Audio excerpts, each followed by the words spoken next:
Okay, I'm going to show you guys how to export an HD H.264 file in Premiere Pro. I'm using the Creative Cloud edition, not CS6, but it's essentially the exact same steps.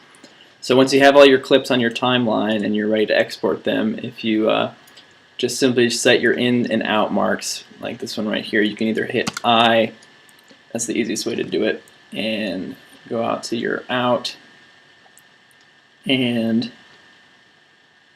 hit O, set your out mark, and those will just snap to everything that you want to be exporting in your export. And so to go to the exporting menu, you can either hit Command M or go up to File, Export Media.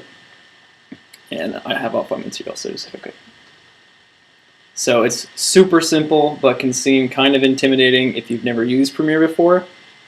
It's not an incredibly straightforward concept, but it's pretty simple. So to export to H.264, go up to Format, make sure you have H.264 selected. I always use for 1080 videos a simple preset that's plugged in. There's the YouTube 1080p 23.976 frames per second preset, and then you can just make sure down here that your window size and resolution is correct. Check all that out, frame rate, field order. You can change all this if you want it. I always keep it all the same because it keeps it simpler.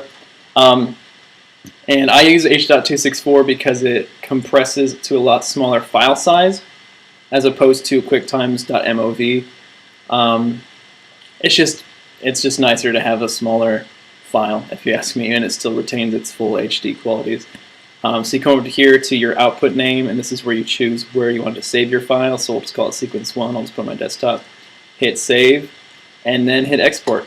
And that's the whole thing. It'll render your audio, and then go through to the second round of rendering and exporting for the video. And depending on the file size, it could take 10 minutes, it could take an hour. So yeah, that's it. That is exporting in HD for H.264.